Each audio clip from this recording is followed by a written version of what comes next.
basically this course builds upon sort of what you did last semester, where you sort of did some basic courses on like fiber optics and digital communications, etc. And we'll see how those concepts are now. Also, you did some courses on photonic devices, right? And we'll see how these components are used together in optical communication systems, right? So that's what this course would be about.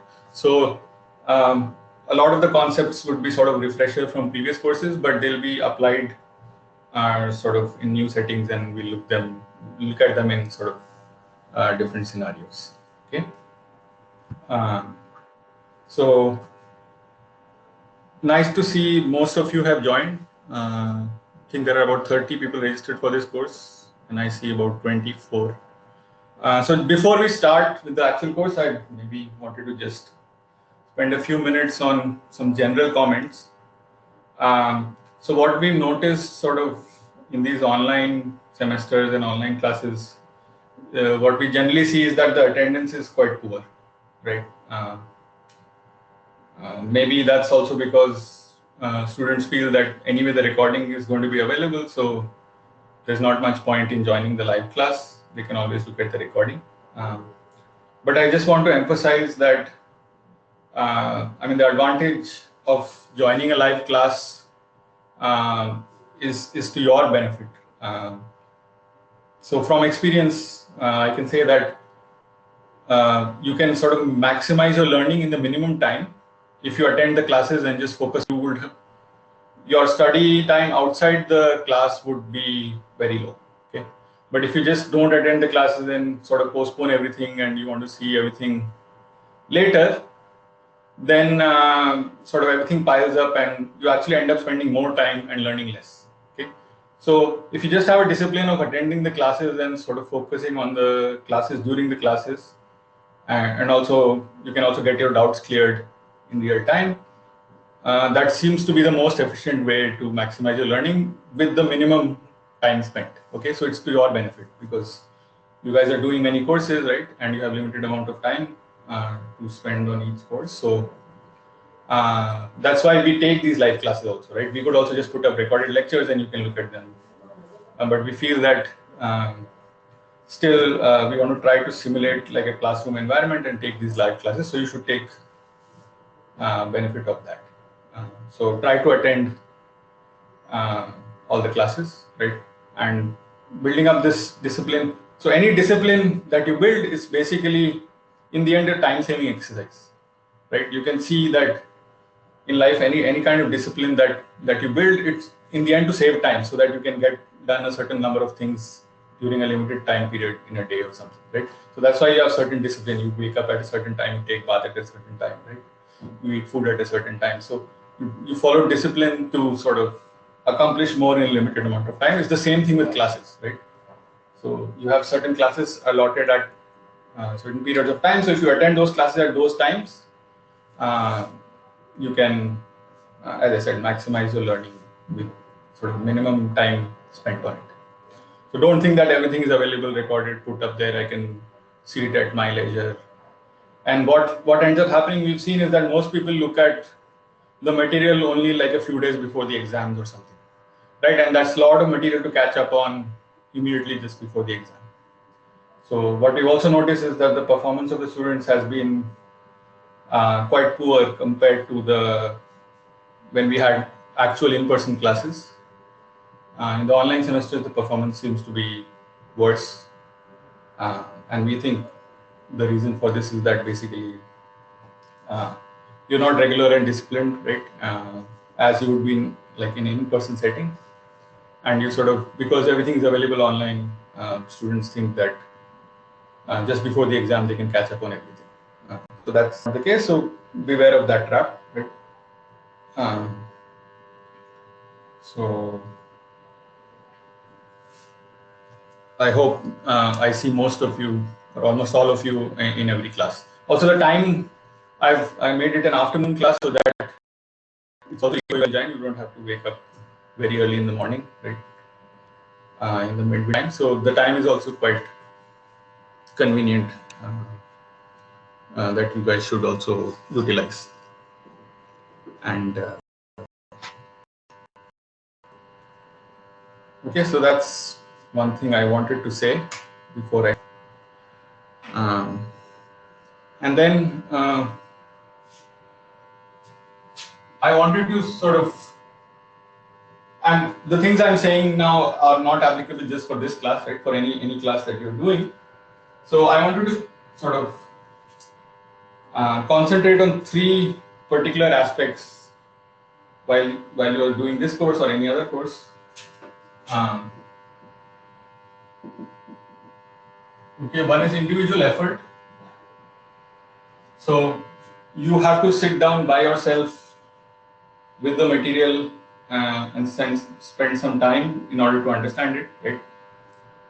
You always have peers, colleagues, and even as faculty that you can you can take our help and get your problems sorted. But unless you individually sit with the material, spend some time on understanding it yourself, it's not going to help you learn the concepts in the long run, right?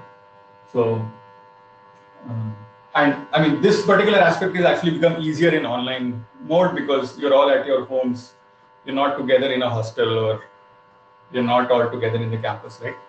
So this part is actually easier in the current setting. So you're anyway by yourself, so you can use that to sort of enhance your individual effort and gain your own understanding on the topic, right? So the effort should be on learning the concepts, not on marks or grades or anything, right? So while studying the subject, you should forget about marks, grades, or CGPA or job or whatever. If you just focus on the subject material. So everybody has to put in their own individual effort, not depend on others to get your way. Second is attend classes with total focus, right? So first point I already said that try to attend the classes, right? So there's a question on course policy. I'll just come to that. So try to attend all the classes, and while you're attending the class, try to have your 100% focus on the class, right? Not have another window open with something else running behind, and even when you are studying at home, even with this online thing, sort of we all fall into this trap of opening 3-4 things at the same time and sort of have them running, and we think that we are accomplishing more, but actually we're not doing anything, right? We're not learning any one thing. So the focus should be on one thing at a time, and your 100% focus should be on it.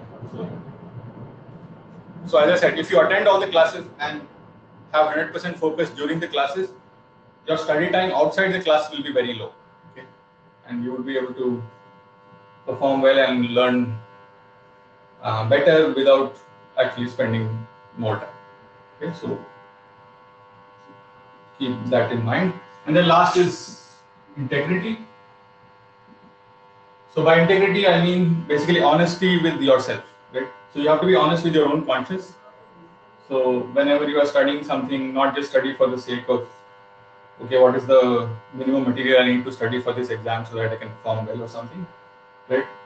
You need to go back to the fundamentals of why you joined the degree program, why you're doing this course, right?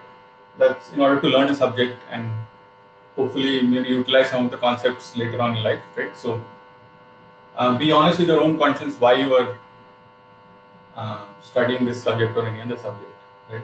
And also have this feedback of when do you understand something and when you don't understand something. Many times we sort of end up fooling ourselves, oh, I understand this now, but when you face a problem on it or somebody asks you a question, then you are sort of shaky on the fundamentals, right? So recognizing what you understand and what you don't understand is also, and being honest with yourself about it, right? That is also part of this. So have these three, or remind yourself of these 3 points regularly, right, as you are studying and doing the various courses, to help you sort of keep your mind on track, especially because it's difficult in these online semesters and online classes where you're on your own and you don't get to interact with peers or faculty. So Okay, and basically integrating all these things, finally what you should get is the joy of learning, right?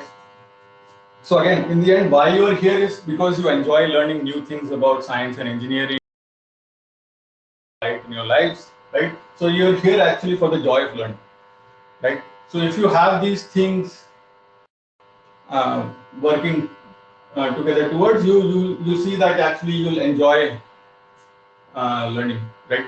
It won't be a burden. It won't be like something that you have to do to get good grades to get a job or something, right? You'll enjoy the learning for the sake of it. So.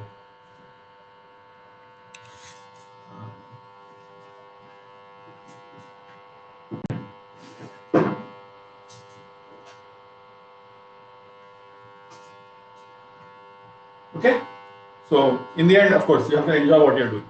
So that's the goal.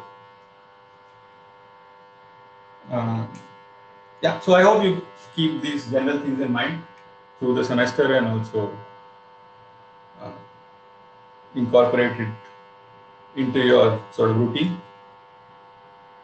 Uh, yeah, so I had already sent you sort of a document on the general course policies and also put it online on Moodle. So I don't know if everyone had a chance to look at it already. Uh, Hopefully everyone did. So somebody asked course policy. So what exactly do you want to know? I mean, you guys can unmute your mic and actually speak up. So any questions on the logistics of the course and general evaluation policy or anything like that?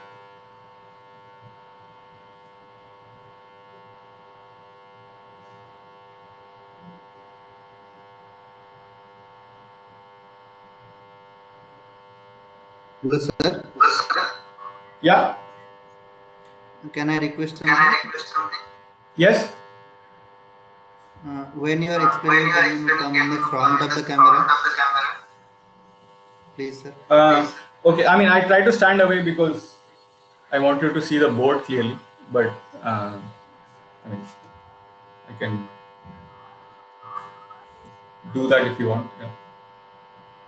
But typically, like, yeah, there'll be things written on the board, so I want you to focus on that because that's what we're discussing. No, sir, not always. When you are explaining, it will be better if you like stand in the middle. Like it will be like a human interaction just during the Sure. explanation parts. Sure. Okay. Yeah, I try to consciously do that. Yeah. So yeah, any questions on the logistics, course policy, exams, evaluation, anything like that? Sir, will there be any I mean, projects involved, sir? sorry? Will there be any projects involved, sir? Will we have to do any No, project? no. So it'll all be sort of usual exams. So there'll be four of them. There'll be one mid-sem, like the minor exam, one end-sem major exam, and then two quizzes, one before the minor and one before the major. Thank you, sir. Uh, and so yeah, just look at that document. Giving the general course information. It's on Moodle. So yeah, I mean the JOP students know already how I run the course. It will be basically the same way like what we did in the fiber optics course last time. Uh, yeah, so for the other students also, just keep checking Moodle for reading material. As we are covering the topics in class, I'll keep posting things on Moodle for reading material for you to read. Yeah, so keep checking Moodle.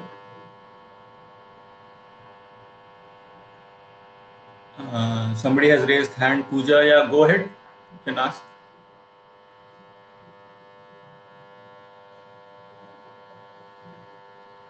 Pooja, you want to ask something?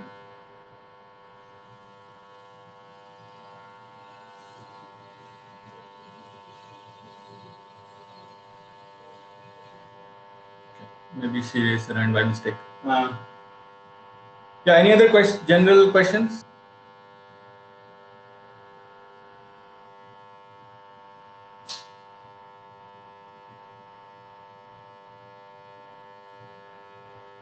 Otherwise, we can just get started with the course.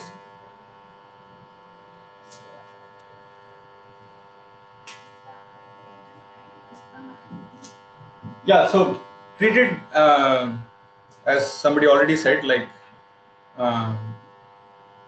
you want to treat it as an in-person normal class. So please interrupt me in the middle and ask questions and make it interactive, right? So you, at any point you can just unmute your mic and then speak up that you have a question or whatever you want to ask. Okay. Okay, so let's get started.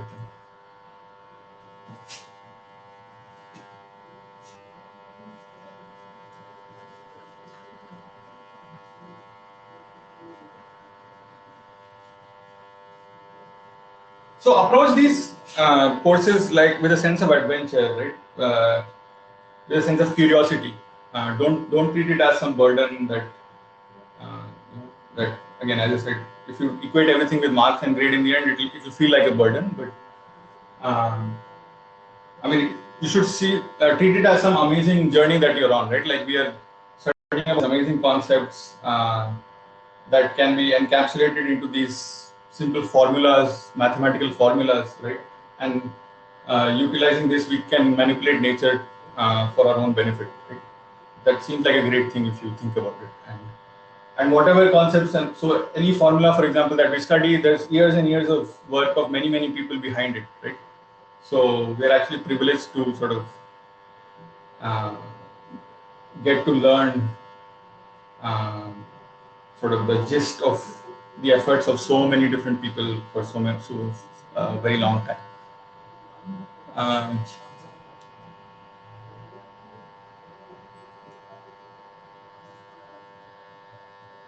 Okay, somebody said, yeah, they have GATE exam on 5th Feb. Okay, yeah, we can see what we can reschedule.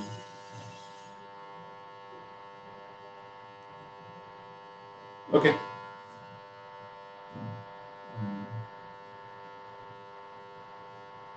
So yeah, if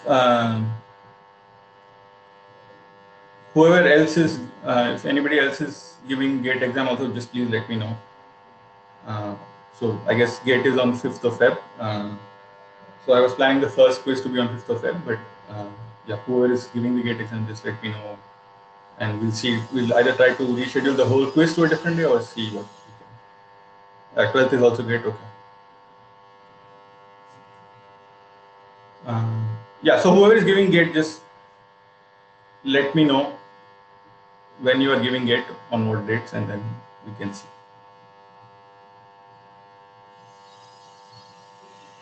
Yeah. So it's in many people. Yeah. So just send me an email. Or if you can consult amongst yourselves first and make a consolidated list of who all is giving date on what dates, and just send me, then I can work out a date from that.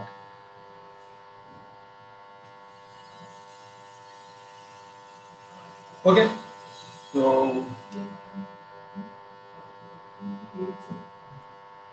any other queries? General queries about the course?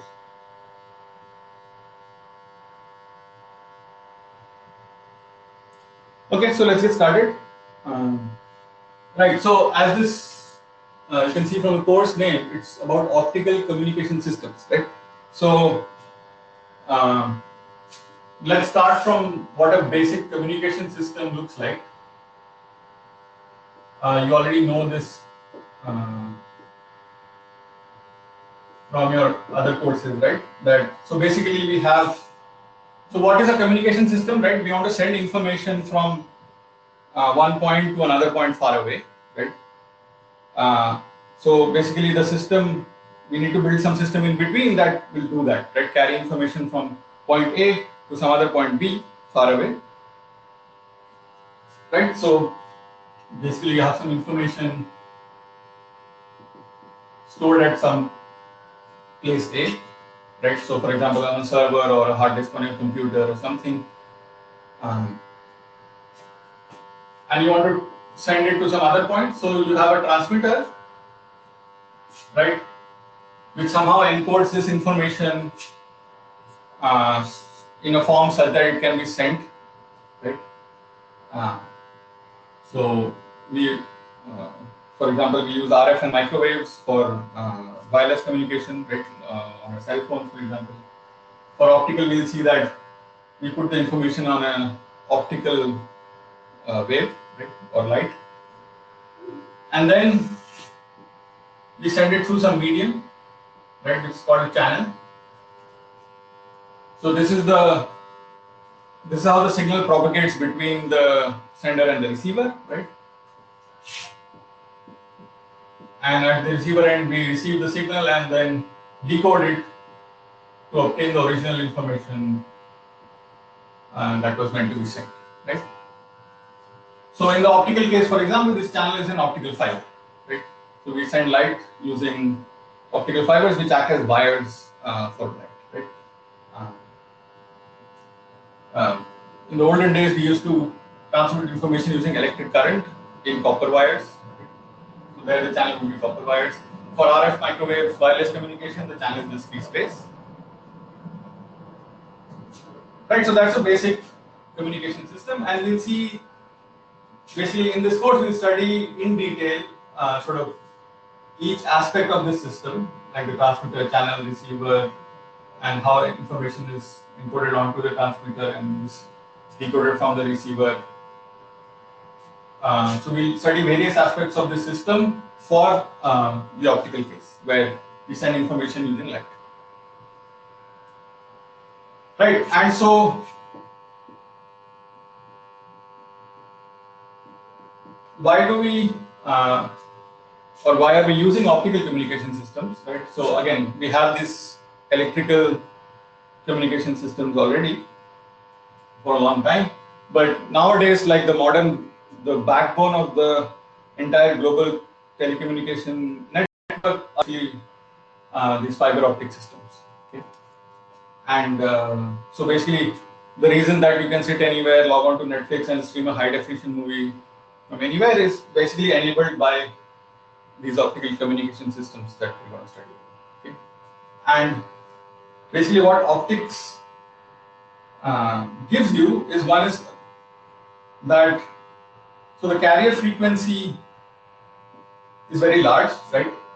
So for example, for a wavelength of 1.5 micron, the frequency is 200 terahertz,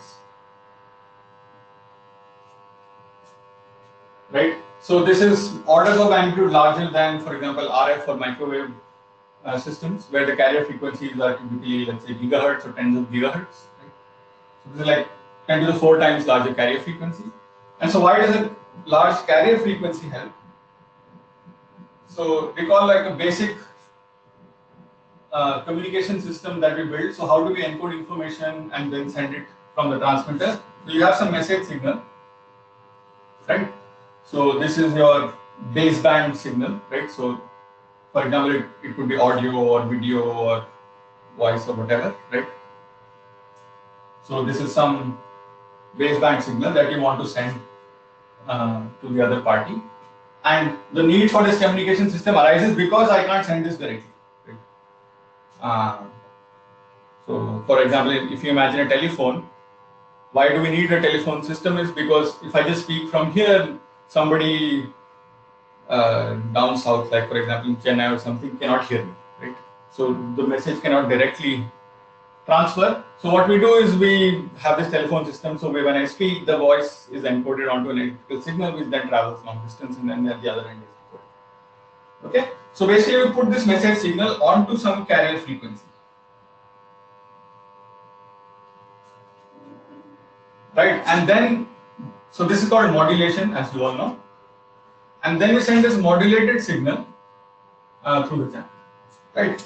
So, for example, this baseband has some low frequency components, right?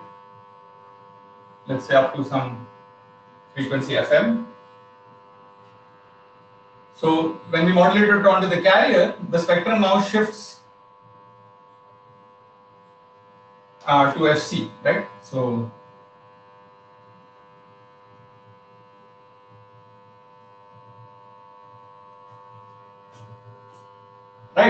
And basically the bandwidth here, right? So which is basically just FM or twice of FM, right? So the bandwidth of the message typically has to be much smaller than the carrier frequency, right? So the maximum typically that one goes is like, let's say 10% of the carrier frequency,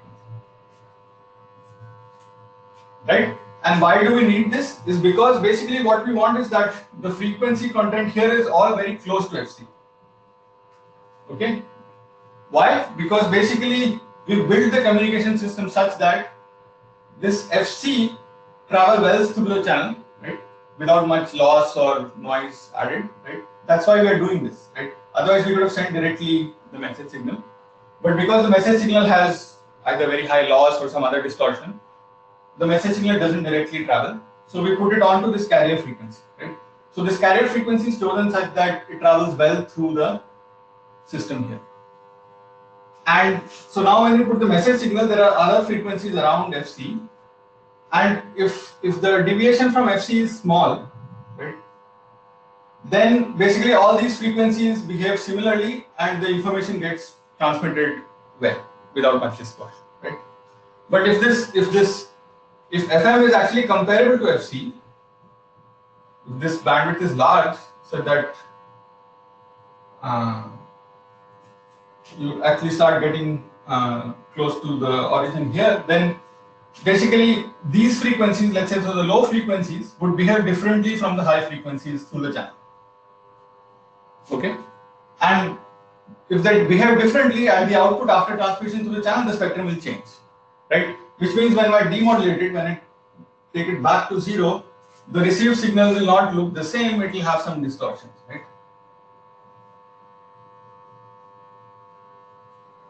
So I won't be able to reproduce the information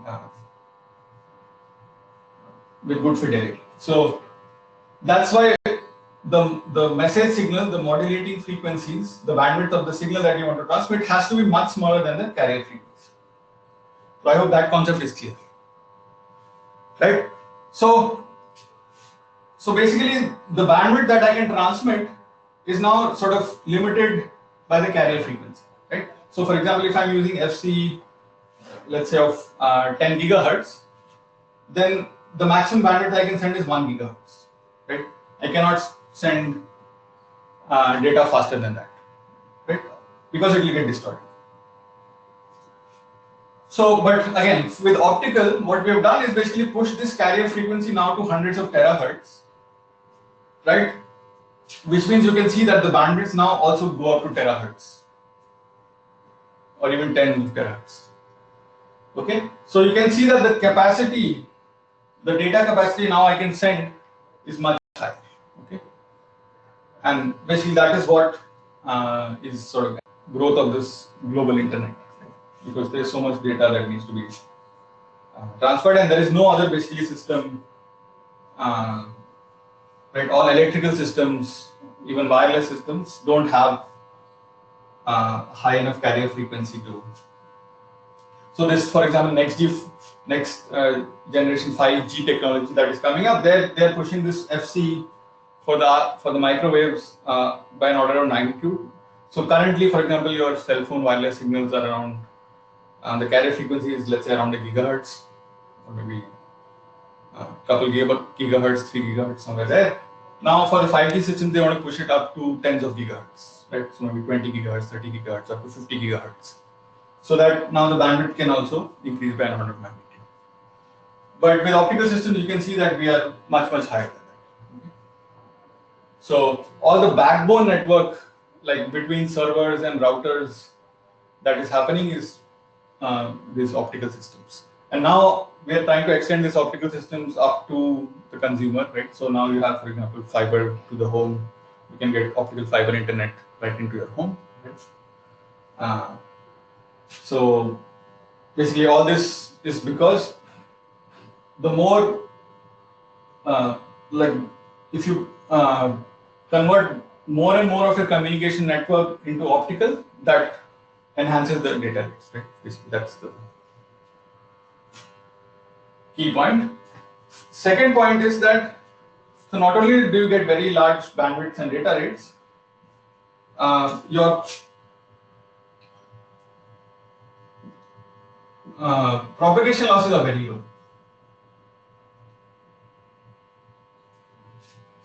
Right, so you can send the signal over a very, very long distance. Right, so for again now, if you make the analogy with sort of mobile networks and our cell phones, there is a cell phone tower sort of roughly every kilometer, right? Because basically the RF signal coming from the tower sees so much loss that basically you need a tower every 1 kilometer roughly. So you can't go very far. And for example, you have Wi-Fi routers at home, right? And you can see that they have very limited range, right? Once you go outside that range, you can't. But now if you want to build some global telecommunication network, right, where you want to send information over hundreds of kilometers, then you need some system where the losses are very, very low. So again, this optical system provides us with such a channel. So optical fibers are used as a channel, right? And you might have heard about this. I mean, Jan-Apr students already know. So the loss coefficient, the propagation loss is about 0.2 dB per kilometer at the telecommunication wavelength of 1.55 micron. Okay, so you can see that's an extremely low loss, right? So hopefully everybody is familiar with dB, right? So if you propagate 100 kilometers, then you get a loss of 20 dB. So 1%, right? After 100 kilometers, your signal is now reduced to 1% of the signal, right? This is this compares very favorably with compared to, like, for again, if you want to look at microwaves or RF or even wired system like coax cable or something, there the losses are maybe 2 to 3 orders of magnitude higher. So for very long distance communication, basically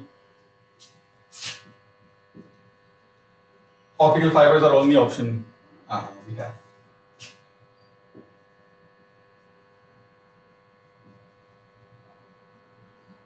Of course, for truly global connectivity, right? So if you want to send information across continents to the other side of the world, then we are propagating now thousands of kilometers, right? So there you can see then the loss still becomes significant.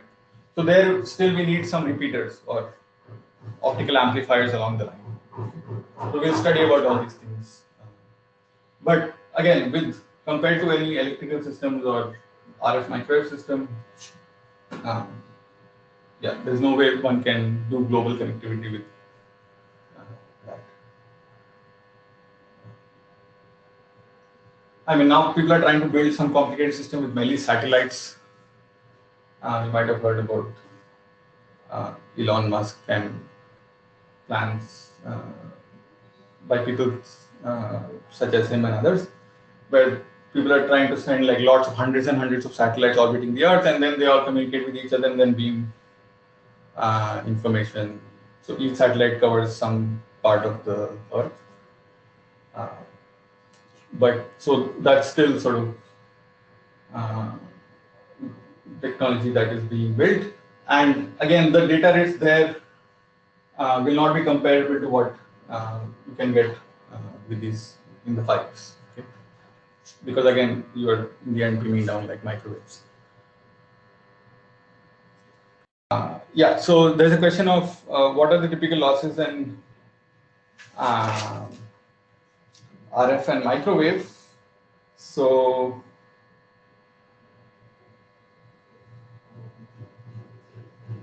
I was about to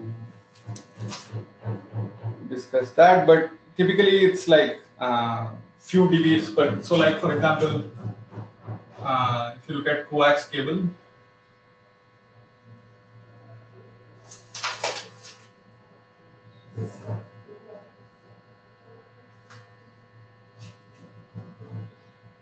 right, it's I think like 10 dB per kilometer.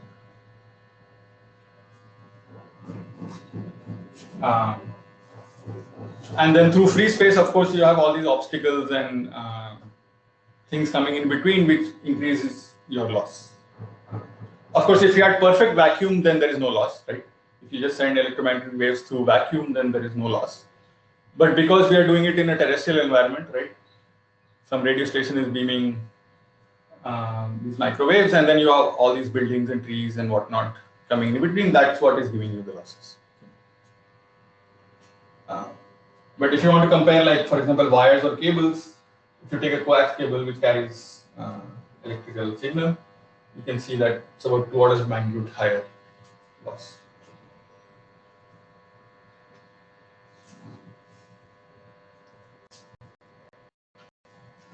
And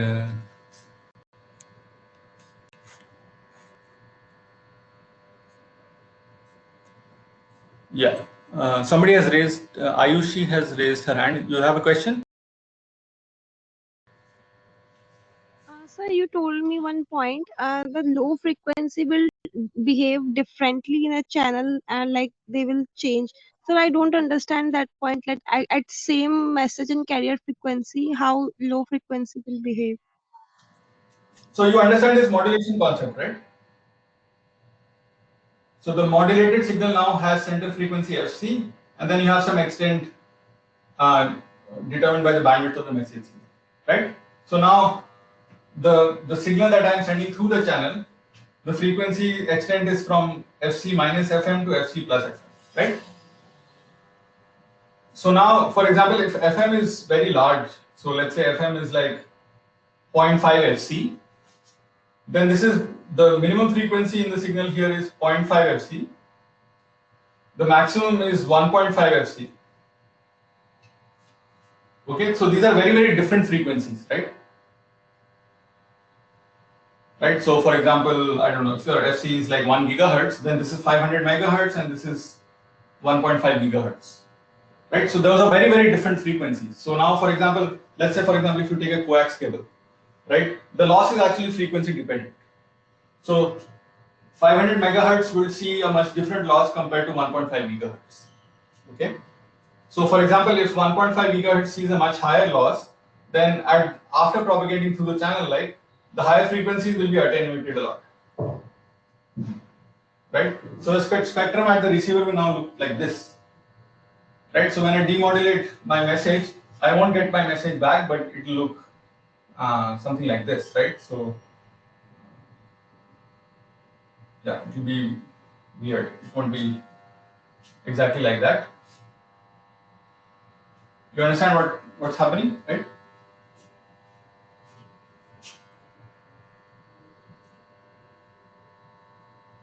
Because any channel's properties are frequency dependent, right?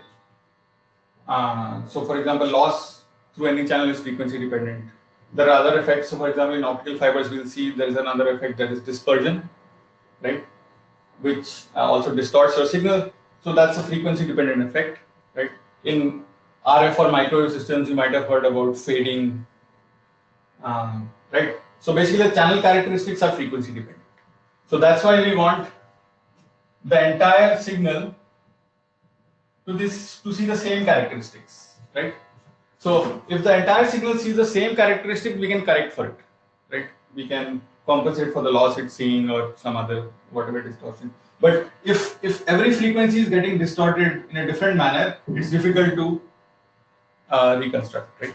Of course, there are still ways that one can do, but that's the basic idea, right?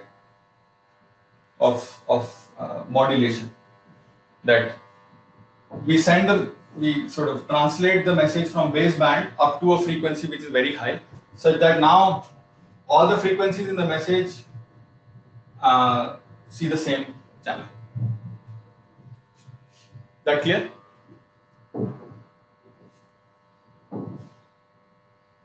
You have stated that a higher frequency component will be attenuated more than the lower frequency component. Is there any standard or is it a channel specific properties?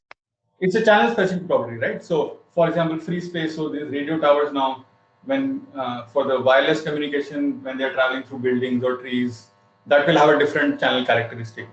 Optical fibers, we'll see they have some channel characteristic, right? Coax cable, they have some other channel characteristics, right? So you take a particular channel, it has its own characteristics, which are frequency dependent, right?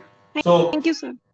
So how do we choose a carrier frequency? Depending on what channel we have, we choose the particular carrier frequency, right?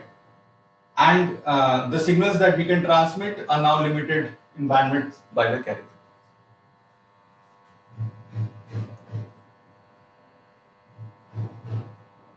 Okay, so yeah, so we have large bandwidth, so data rates, long propagation distances because of low loss, and then finally,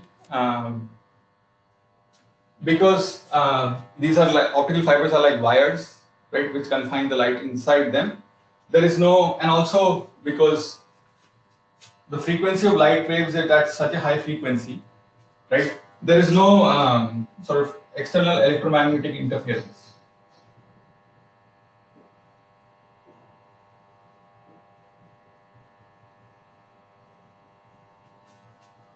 Right, so this is a big problem in wireless communication, for example, right? You have all other sort of noises coming from background signals, which are at similar frequencies to what we are communicating at, right? So noise cancellation is a big problem. But with optical communications, the frequencies are so high that there is no background noise, right? There is no background noise existing at hundreds of terahertz, which can interfere with my signal. And also the optical fiber confines light inside the fiber, so that way also sort of is well protected from the environment. So yeah, so there is no external, so we'll see that actually there is no noise in the channel, right? So noise in the channel is a big problem for wireless communication, right? There is a lot of noise added in the channel, which basically we want to get rid of at the receiver. But we'll see for optical communication, actually there is no noise added in the channel at all, right? Because it's like a perfect channel. It's just sending the light, there is no external interference. All you're getting is some loss, a low amount of loss, right? And then you see some another effect like dispersion and some other effects, but there is no external noise added to the signal. The signal is getting modified due to loss and some other effects that we study. So it's just about compensating for the distortions or changing in the signal. Noise is actually not much of a problem. So we'll see actually in an optical communication system, the noise is actually introduced at the receiver itself. So when we detect the optical signal using a photodiode or something and convert it into electrical, that's where the noise comes in. Okay? Actually, there's no noise in the channel. So in that sense, it's a perfect channel. Like there's no noise. There's only distortion and losses in the signal. And also there could be some noise added at the transmitter itself. But we'll look at these things in more detail during the course. But yeah, so these three are sort of the main reasons why, at least for long distance communication, right? Once you go to beyond maybe kilometer scale, tens of kilometers or more, then basically optical communication systems are the only ones which are used, okay? Because of these reasons. And they have been so successful that actually, yeah, it's basically enabled the modern internet. Like without these properties of the optical communication system, there is no way that you would be able to sit at your home and stream high definition movies.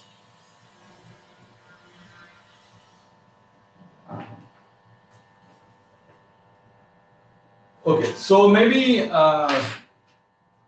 we'll also just look at a little bit of history of telecommunication systems to give you some perspective on sort of how the progress has been over the years and how optical communication systems have sort of improved on previous electrical systems.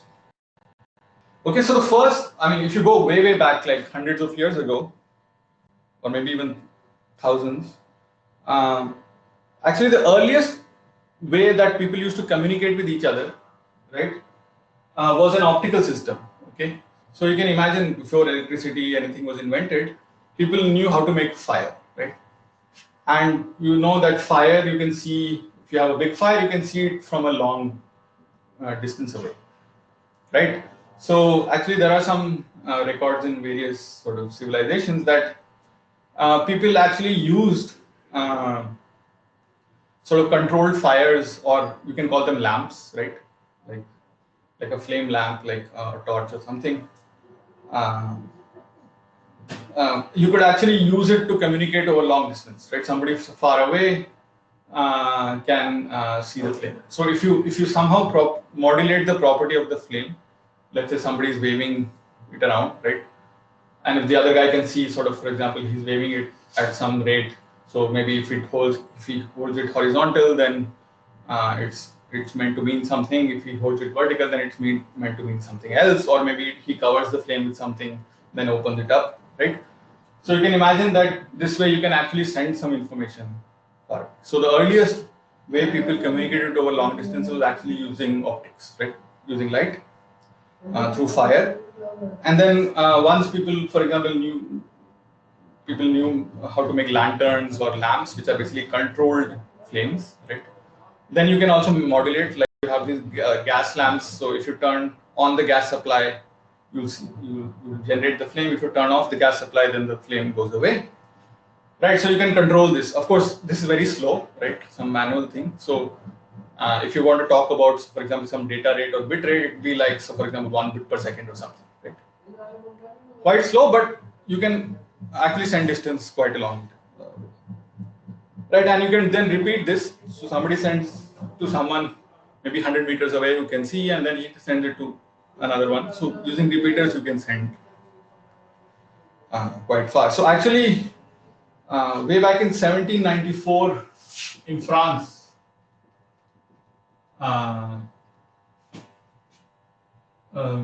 this concept of optical telegraph was used. Okay, basically the same concept what I'm talking about, right? So 1794, electricity was not in, like light bulbs or electrical systems were not invented yet, right? So basically you had these lamps, and basically, so you had some lamp sitting high up on a pole, right? So if it's very high up, it can be seen sort of by many people up to a long distance, right? And basically you modulate that lamp on and off to send some message. And then the farthest you can see, you set up another pole, right? And some guy sitting at this next pole sees the message from the first pole, then repeats it at the next pole, and then sends it over, right? So using these optical repeater poles, basically the system of optical telegraph. So you might have heard about telegraph systems, which were electrical systems, but invented later, where we used to send electrical current, right? Morse code, for example. But before that, actually, the optical telegraph system was already in use. And using this, they were able to send information all across the country, like maybe 100 kilometers. Then once electrical systems were invented, because they could now, so these were still sort of manual systems, right? So working at sort of bits per second rate. And then once electrical systems were invented, like electric current, etc., then you could send them with low loss using copper wires. Then basically the electrical telegraph systems came into use, right? So this was maybe like 1 bit per second rate. With electrical telegraphs, maybe you could go up to like 10 bits per second. Right, so you'll get these pulses of current. And so, for example, you have this Morse codes of dots and dashes. So if you have like a short pulse, then it's like a dot. If you have a long pulse, then it's like a dash. So it's basically a binary code like 0 and 1. And people sort of encoded and sent messages like this, right? And telegraph systems were used till quite recently. I mean, I don't know, you might have heard your grandparents or someone talk about getting a telegram from somewhere, or sending a telegram, right? So even till maybe early 1900s, this was widely used. Okay, and basically because now we are using copper wires, and then have these repeater stations. This could be used to send like information very long distance, like so thousands of kilometers of telegraph system were set up, transcontinental, right? So, for example, in 1866, so messages were sent across the Atlantic Ocean, so like US to Europe, using the telegraph system. Okay.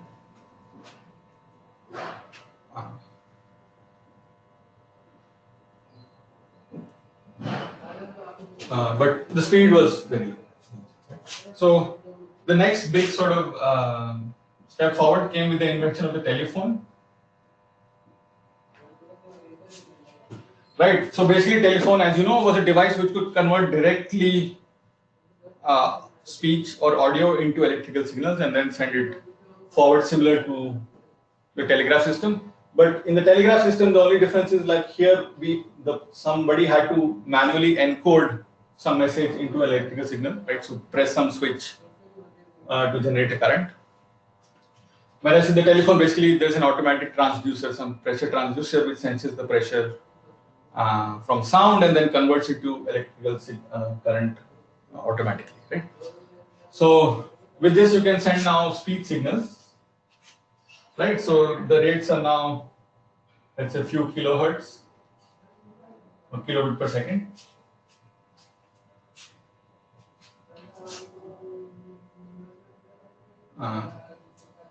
But the medium of transmission was still the same, copper wire.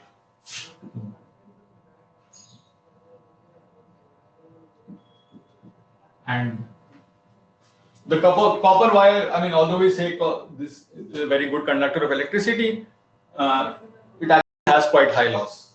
If you actually see for long distance transmission, so the copper wire loss is even, I think, order of magnitude or maybe even 2 orders of magnitude larger than the coax cable.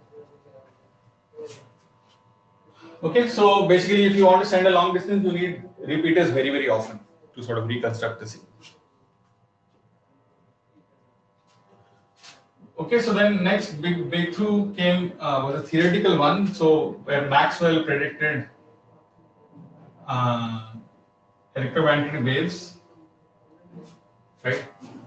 So he took sort of the results of people like Faraday and Ampere and people who had sort of studied electricity and magnetism separately, put them all together, and he found that basically there are these waves which are oscillating electric and magnetic fields which can travel in free space. Okay, so that was very exciting because now you have something which can just travel in free space. Also, they travel at speed of light. So he also calculated that this electrical and magnetic field, the waves, the electromagnetic wave travels at the speed of light, right? And then the conclusion was that light should also be an electromagnetic wave, right? And light is the fastest thing that people then and also now we know from relativity is that the fastest thing that can travel is light. So you have something that now travels through space at the speed of light. So people were excited, can we use this to communicate information? So immediately experiments started, and then like within a decade or two, basically radio waves, basically electromagnetic waves whose frequencies are sort of, let's say, kilohertz to megahertz, right? They were generated and detected or transmitted.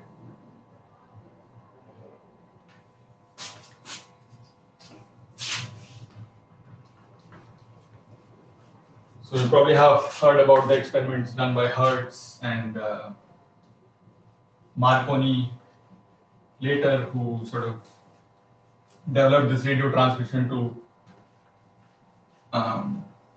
transmit over longer distances. He set up radio towers, and Marconi could actually, for example, send radio signals again across the Atlantic from US to Europe. Also in India, J.C. Bose had done a lot of experiments with generating and creating radio waves around the same time.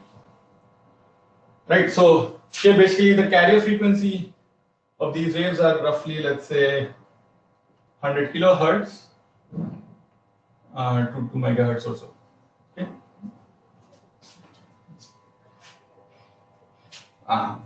And so, yeah, again, so basically these were developed into commercial radio. So again, you might have seen maybe your parents or someone having these transistors or radio sets. Nowadays, probably you listen to FM radio on your phone or something. But yeah, so commercial radio systems were developed using this concept, right? So basically, the technology of the telephone was combined with radio waves transmission, right? So you put some audio signal like speech or music. Using the telephone technology, you put it onto an electrical signal and then modulate it onto radio waves and then send it. Right? And your radio set is your receiver. It has an antenna and receives the radio signals and then demodulate it and you can listen to the radio broadcast. So these have a bandwidth of, let's say, 15 kilohertz, right? So you know that the human hear capacity to listen to sounds are typically in the 10 kilohertz range, right? So to be able to listen to speech and music, this kind of bandwidth, 15 kilohertz is enough. Right, so for example, you might know that the commercial radio, FM radio stations, their carrier frequencies are higher than this, right? So you know, like there is whatever 98.3, 93.5, right? Megahertz. So those are the carrier frequency. 93.5 megahertz is the carrier frequency.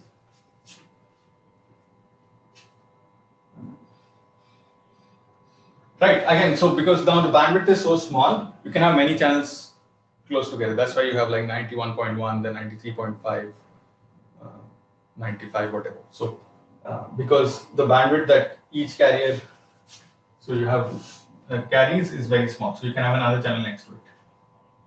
Right? So if this is like 30 kilohertz away from the first carrier, you can have another channel. Right? Each can carry its own audio signal. Right, and then few years later, basically television was developed, right, and that led to sort of transmission of video signals. So the cable TV that you know, so you have these cables, basically they're coax cables coming to your home. That's cable TV, right? So, or you have these dish antennas sitting on the ceiling, right? So they are receiving microwaves from the satellite. So either wired through coax cable or through free space through microwave. You can basically. People were able to push the carrier frequency higher because again, so for audio signals, 15 kilohertz bandwidth is enough. Now, if you want to go to video signals, you need larger bandwidth, right? So these were like 10 megahertz bandwidth, the initial cable TV signals, right? And so the carrier frequencies were pushed up to sort of 100 megahertz to 1 gigahertz. Right, so if you take the coax cable coming to your home carrying the cable TV signal, the carrier frequency would be in this range. Of course, now with improvements in video technology, like you go to high definition or even 4K or whatnot, the bandwidth required will be more, right? Because higher picture clarity means, for example, if you have higher pixels, then that means you need more data, right? You're transmitting the signal from more pixels. So, and also the resolution, like the bit resolution for each pixel is higher for higher picture clarity, right? So instead of 8-bit, 16-bit, 32-bit. So basically the data rates, the bandwidth required for modern like high definition or 4K video is much higher, maybe close to 100 megahertz. So you need carrier frequencies in the gigahertz for that.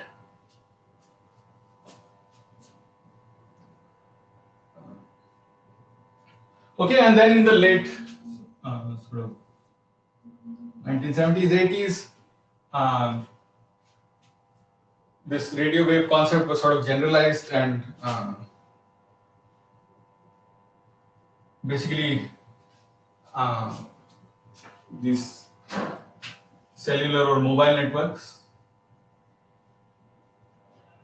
that we are used to now, like communicating on our cell phones, right? The infrastructure for that came up sort of during that time. So you had these cell phone towers periodically placed, which sort of relays signal to its some particular area covered by that tower, and multiple users within that area can simultaneously use. Right. So again, so for these phones, the bandwidths are in like 10 to 100 megahertz, or 10 to 100 megabit per second is sort of the rates you can get up to maximum, right? So these are, for example, the maximum download speeds you can get with, like, for example, a 4G network or something. With 5G, they want to boost it up to maybe like a gigahertz. Right, and the carrier frequencies are sort of, again, so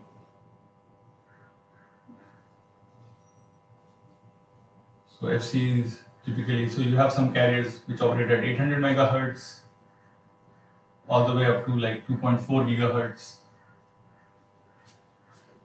Like, for example, the Wi-Fi router that you use in your home, the signal that the microwave that sends out is about 2.4 gigahertz.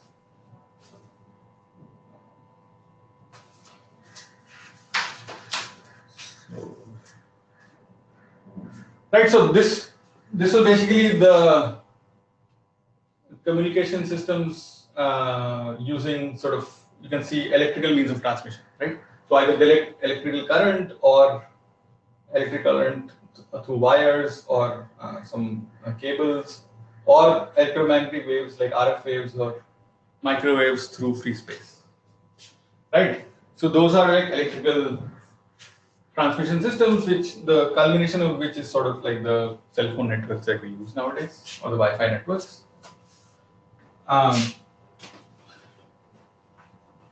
So once the laser was invented in 1960, sort of communication system or optical communication system started taking off immediately, almost after the invention of the lasers. So the laser was only invented in 1960, and within like a couple of decades, or by the end of the 1900s, basically we already had a global network of fiber optic cables laid down. So optical had, within like 2-3 decades of the laser being invented, took over completely the communication systems. Again, for those three main reasons that I listed. So if you look at the optical systems, so 1960 laser was invented, and each of these have their own unique story, right? So if you're curious, you should try to read up more about each of these developments. They have their own very interesting stories with interesting people behind them. So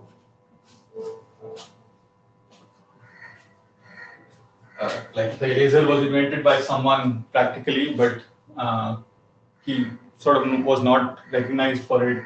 He didn't get the Nobel Prize. Some other two people who mostly worked on the theory for it got the prize. And also there are nice stories on how actually the laser was invented. A lot of these things were sort of accidents, not meant to be discovered. People were looking for something else. So nice stories everywhere. Yeah, so what is a laser, right? So it's basically a like a coherent electromagnetic wave, right? Basically, what is, so this FC that we were talking about, what is a carrier wave, right? A carrier wave is something, right? So if you look, for example, at the electric field versus time, it's a nice sine wave, right? So it's basically one single frequency, right? So this is like something like sine 2 pi FCT. Right, and so basically people had developed techniques on how to generate these nice coherent monochromatic waves, right, at RF and microwave frequencies. But with the invention of the laser, basically you had some source which was giving out this monochromatic coherent wave at optical frequencies, right?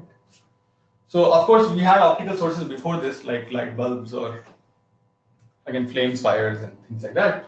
But all of those, or black body radiation, you heat some object to a very high temperature and it emits light, right? So all these things again were incoherent sources. So if you look at the field coming from that kind of source, it's like a randomly fluctuating field. Okay. So from an incoherent source, if you look at the field versus time, it's some randomly fluctuating. So both the phase and the amplitude is randomly fluctuating. So again, if you look at the spectrum, again from Fourier transforms, you can imagine this will have some very wide bandwidth, right? It almost looks like noise. So again, these light bulbs or black body radiation or flames have, so if you look at frequency or wavelength, the bandwidth is very broad, right? Whereas for a coherent monochromatic source, basically the spectrum is a delta function, right? Just one frequency. So basically the laser was a source which gives you a pure sine wave, but now this frequency is now hundreds of terahertz, right? So this is like 10 to the 16 hertz or more. Oh, sorry, 10 to the 14, more than 10 to the 14 hertz.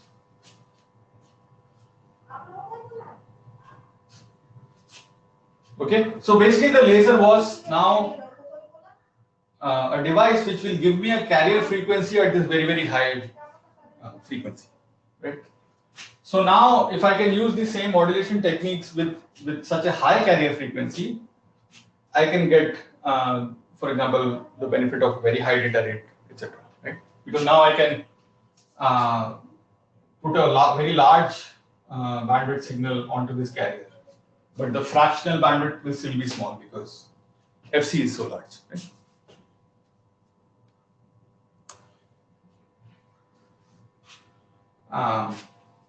And then sort of things developed fast from there. So 1966, there was this proposal to use fibers made out of glass, so cylindrical fibers made out of glass to guide light. Right, and this is what basically the fiber optics course that we did last semester was all about. Right, so it's basically, as I said, an almost ideal channel to send light over long distances in a particular wavelength range.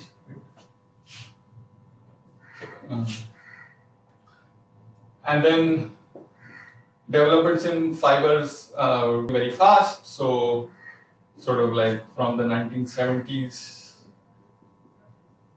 to 80s, people demonstrated low loss optical fibers.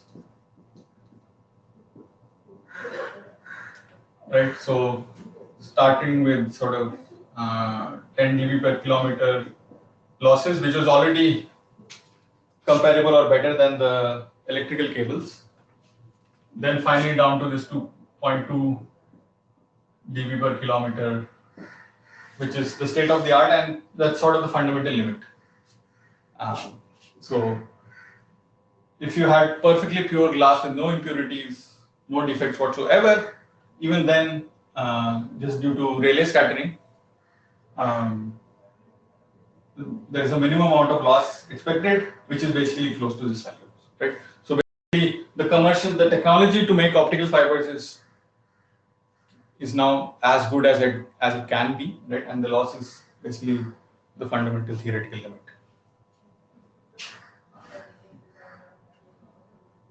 So, and then concomitantly there were other. So in similar time period there were other. So this is all about the right. So this the laser can be used in the transmitter part, right? The optical fibers were for the channel part, right? So the first laser which was invented was a solid state laser, and it had a lot of. It is not very usable, right? Because you had to pump it again optically with some other big laser, etc. Some high power source, like some very high electric field or some. It was not very efficient and could not be used or manufactured in bulk, right? So in mass. So during this time, basically semiconductor technology also developed, and specifically these 3-5 semiconductors. Okay, so for example, gallium arsenide or indium phosphide. And using these, basically people were able to demonstrate light sources or electrically pumped light sources. So you just make these devices on a chip. They are very small. You bias it, pass current, and they emit light. Okay, so they're much more convenient than these solid-state lasers. So LEDs and then lasers were demonstrated. So they are nice compact form factor. You could electrically just power them, so very convenient, and you could also modulate them. So convert electrical data into optical data. For example, by directly just modulating the current into these devices. Okay. So these devices could be used as transmitters, right, for the optical system. And then sort of later developments were made to increase sort of both the data rate and also the range of transmission, right?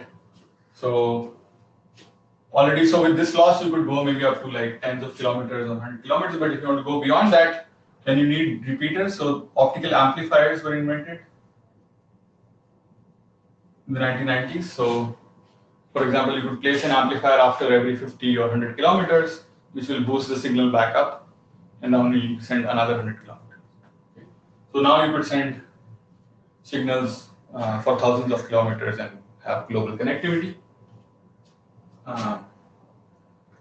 And then, yeah, so around this time also high-speed electro-optic modulators, right? So, for example, you can go to 40 gigabit per second speeds on these, right? So again, at the transmitter, we have information stored in the electrical form. We want to convert that to optical to send it through the fiber optic channel, right? So to convert that, as I said, one can use just directly current modulating these semiconductor light sources, but those speeds are limited. Maybe 1 gigabit per second is sort of the max you can go. If you want to go further, then you have to use these external modulators. So you might have heard about these lithium niobate intensity and phase modulators, right? And those can go up to very high speeds. Like 40 gigabit per second is standard, but now people are going up even maybe to 100 gigabit per second. Okay, so with these electro-optic modulators, you can go up to very high speeds. With optical amplifiers, you can go up to very, very long distances, right? And then to boost the capacity even further, right, in the 2000s and later, so basically WDM systems started being used. Basically, so this is wavelength division multiplexing, right? So you can send, let's say, 40 gigabit per second on one wavelength channel, right? Similar to this concept of the radio that we talked, right? So you have one channel carrying some bandwidth, right? If you have another carrier which is placed slightly away more than the bandwidth of the signal, then that can carry its own independent signal, right? So similarly here in a fiber, sort of if you have optical fiber, you can send many different wavelengths through the. So this optical fiber channel behaves somewhat similarly over a very wide wavelength range. We'll see what exactly wavelengths used are, but so you can use many different wavelengths, right? So each wavelength, let's say, carries like a 50 gigahertz bandwidth around it, right? So this is 50 gigahertz. This is lambda 1 or f1. This is lambda 2, right? So basically, you can send many signals parallelly, each on a different wavelength, right? So that's WDM, wavelength division multiplexing. So let's say you 10 wavelengths. Now the total capacity now becomes 40 times 10, 400 gigahertz, right?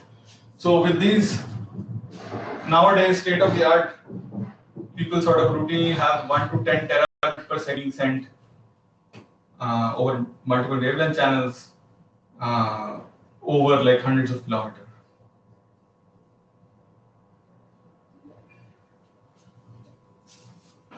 Okay, so you can see that we're talking about very high capacities here.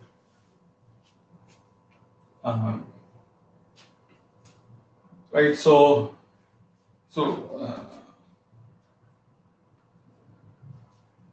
maybe just to end, so you can see in a graph maybe how the progress has been, sort of starting from these electrical.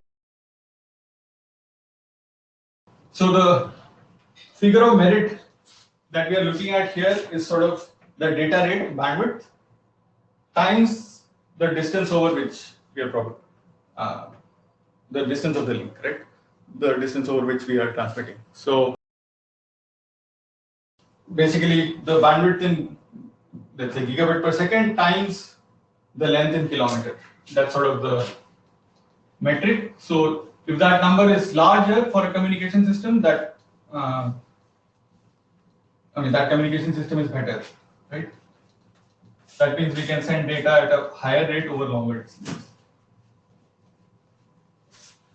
So if you look at this,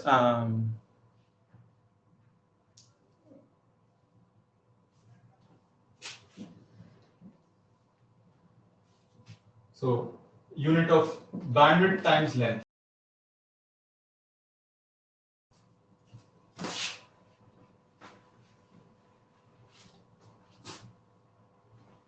Okay, so bandwidth times the length over which I can propagate or send that data.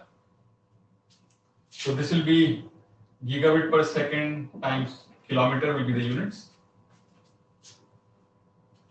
Okay, and we see basically the capacity of the communication systems as function of year.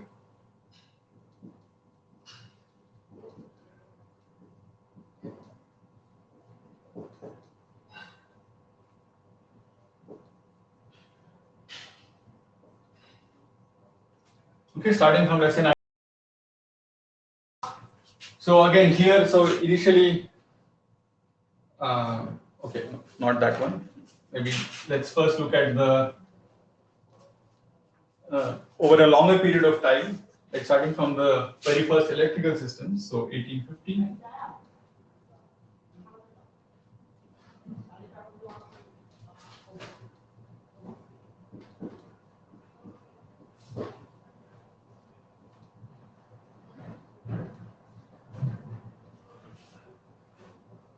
Okay. So the units on the y-axis here, so it starts from 1. So on the log scale, each division we are going up by a factor of 1000.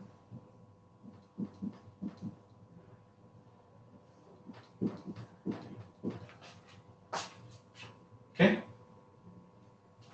So basically the capacity of the communication systems has increased by many orders of magnitude.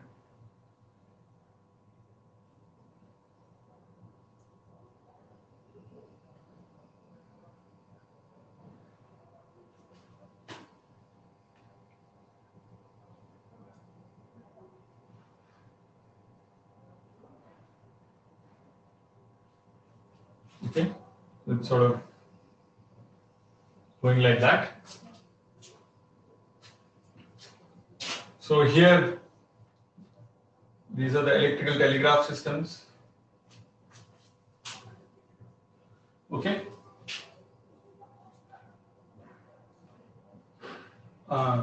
Sorry. So this is bits per second time kilometers, right? So you can see that the earliest communication systems with the electrical telegraph, we are at like 1 bit per second for 1 kilometer, right? And then the increase has been sort of exponential. So this is telephone. So now you can see that we are sort of at kilohertz, so 10 to the 3 bit per second over kilometer range. Then here you have coax cable and video signals, right, going up to megahertz or megabit per second over kilometer scale. Then you have microwave wireless transmission here.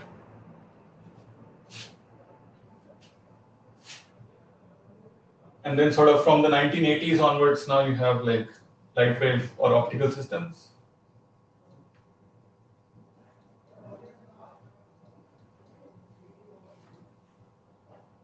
Okay, and then with these optical amplifiers, WDM systems, etc. Now we are almost like 10 to the 15. So you can see that's like 1 terabit per second over 1,000 kilometers.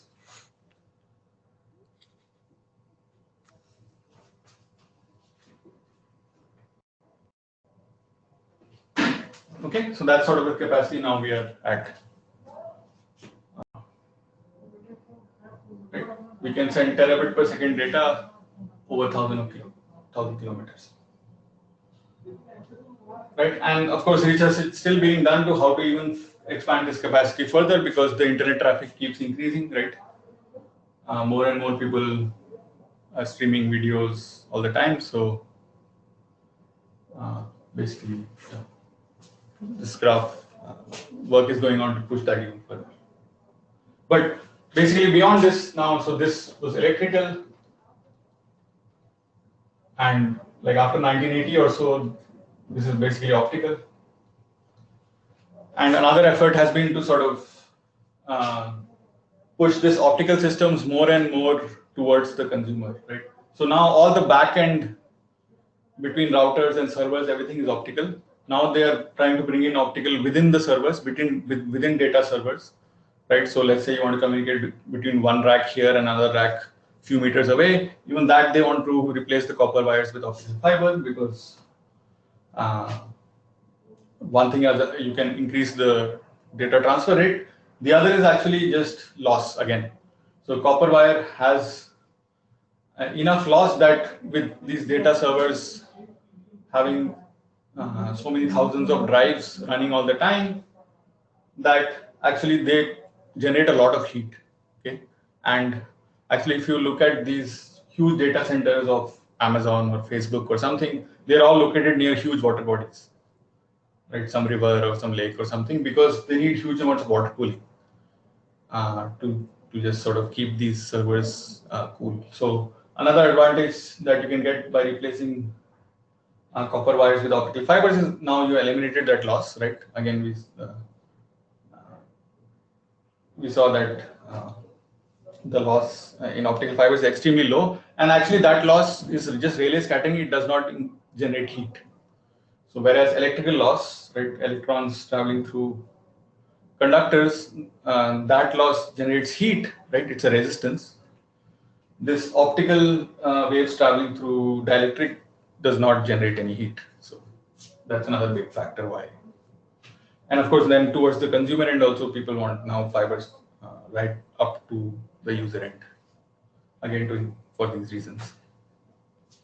And there's even research going on now inside your computer to replace sort of inter-chip communication with optical waveguides instead of again wires. Again, for sort of the same reason, your laptop gets hot very soon, and with increasing computing power, it will get hotter and hotter. So we need a solution for that. Okay, so we are out of time.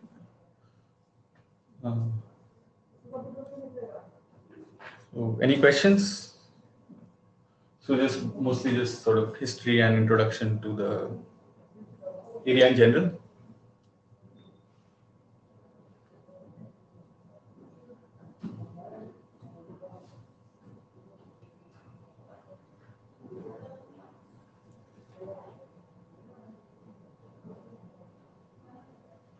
Yeah, so I hope, I mean, you find this exciting and you study sort of some of the details which has enabled this sort of exponential growth.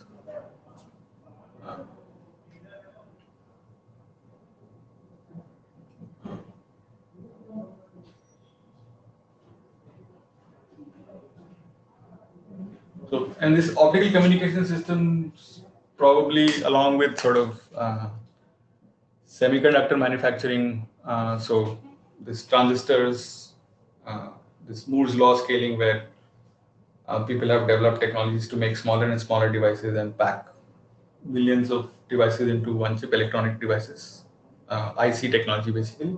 Along with that, basically, I think the development of the optical fiber communication system has been the biggest sort of technological advance, let's say, of the last 30 years or so, which has basically enabled this information boom and internet and everything.